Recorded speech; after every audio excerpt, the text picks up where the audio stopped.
प्राचीन भारत का शहर।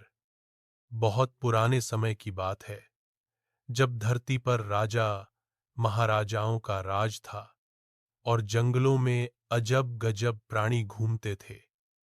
हिमालय के नीचे एक शहर था, धरणगिरी। शहर सोना चांदी से नहीं, बल्कि अपनी विद्या, ग्रंथों और मंदिरों के लिए मशहूर था। इस शहर का सबसे अजीब हिस्सा था चंद्ररेखा मंदिर। मंदिर की दीवारों पर अजीब संकेत बने थे, कुछ आधे चांद के, कुछ टूटते सितारों जैसे, और कुछ ऐसे आकार जिनके बारे में कोई पंडित, कोई शितक नहीं समझ पाया था। लोग मानते थे कि यह मंदिर किसी इंसान का बनाया हुआ नहीं, बल्कि किसी दिव्य या पर लौकिक शक्ति का निशान है।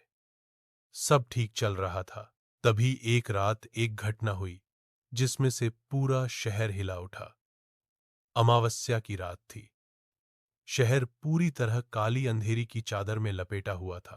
तभी चंद्ररेखा मंदिर के अंदर से एक आवाज गूंजी, प्रवर्तन प्रारंभ। ये शब्द किसी मनुष्य की भाषा जैसे नहीं थे। आवाज बिल्कुल धातु जैसी, ठंडी, जैसे पत्थर भी कांप जाए। मंदिर के आस पास के लोग डर गए। अगले दिन राजा के सैनिकों ने मंदिर का दरवाजा खोला तो देखकर सबकी सांसें रुक गईं। मंदिर के बीचों बीच एक बड़ा गोला चमक रहा था, जैसे कोई चांदी का बीज पल रहा हो, और उसके इर्द गिर्द हवा हिल रही थी, जैसे कोई सांस ले रहा हो। शहर के सबसे ज्ञानी लोगों ने उसे देखा, कोई समझ नहीं पाया। केवल एक व्यक्ति था, जिसके चेहरे पर डर के बजाय उत्सुकता थी। तन्मय, 22 साल का एक विद्वान, जिसे पुरानी भाषाएं पढ़ने का शौक था। तनय ने गोला देखा तो उसे लगा जैसे उस पर लिखा कुछ समझ पा सकता है। गोले पर एक पैटर्न था, बिल्कुल उस प्राचीन लिपि जैसे जिसे वो सालों से पढ़ने की कोशिश कर रहा था। पैटर्न कुछ इस तरह का था, यदि मूल खो गया तो स्थिति समाप्त।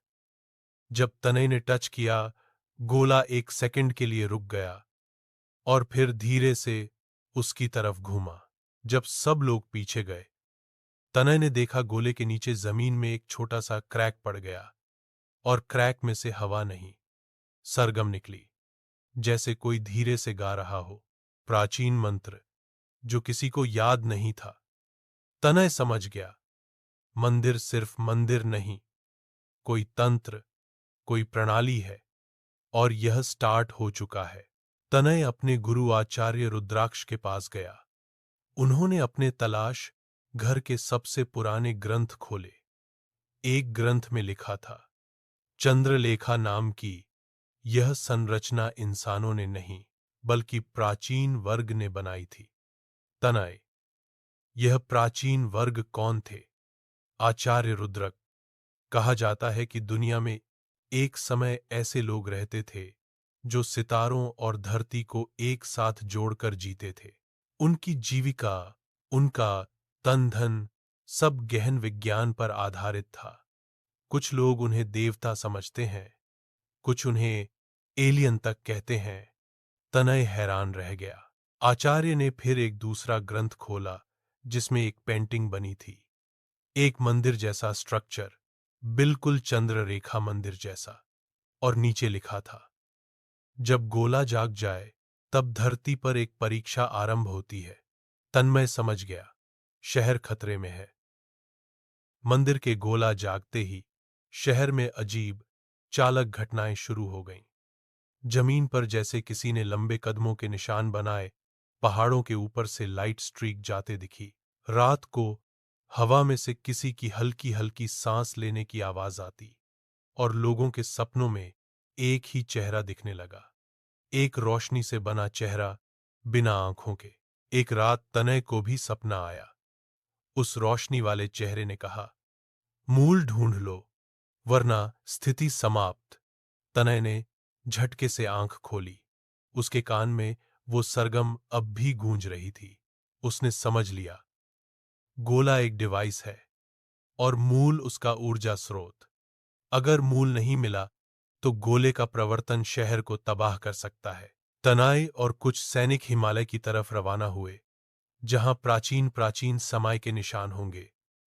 4 दिन की यात्रा के बाद उन्हें एक छिपी हुई गुफा मिली, तांडव गुफा। गुफा के अंदर दीवारों पर वही चिन्ह थे जो मंदिर में थे, और बीच में एक बड़ा पत्थर पैनल था जिसमें लिखा था, मूल तेरा सामने नहीं होता, वह वहां होता है जहां दृष्टि नहीं जाती। तनाई को समझ नहीं आया। तभी एक सैनिक की मशाल से गुफा का फर्श रोशन हुआ, और तनाई ने देखा, फर्श बिल्कुल सपाट नहीं था। उसमें सांप के आकार में यांत्रिक रेखाएं बनी थीं। तनय, यह गुफा एक पहेली है। उसने अपने हाथों से रेखाओं का अनुसरण किया। रेखाएं एक बिंदु पर मिल हो रही थीं। मिट्टी हटाकर देखा, नीचे एक छोटा सा चैम्बर था। चैम्बर के अंदर एक स्टोन लेंस रखा था, बिल्कुल चांद की तरह चमकता हुआ। तनय समझ गया, यही मूल है। तनय मूल लेकर शहर लौट रहा था। तब एक अजीब बात हुई। रात के अंधेरों में उन्हें एक लंबी सी आकृति जंगल में चलते हुए दिखी। बिल्कुल पतली, बिल्कुल लंबी, इंसानी नहीं लगती थी। तनय ने मशाल उठाई, वह आकृति गायब। सैनिक डर गए, लेकिन तनय समझ गया, प्राचीन वर्ग का कोई रक्षक अभी भी जिंदा है। जब वो शहर पहुंचे तो देखा, मंदिर के आस पास हवा गुंजर रही थी। गोला अब ज्यादा तेज धड़क रहा था। दीवारों पर दरारें बढ़ गई थीं, और सबसे डरावना, मंदिर की छत पर वो लंबी आकृति खड़ी थी। किसी को कुछ समझ नहीं आ रहा था। तनय ने गोला के पास जाकर मूल को उसके क्रैक पर रखा। मंदिर की जमीन कांप उठी।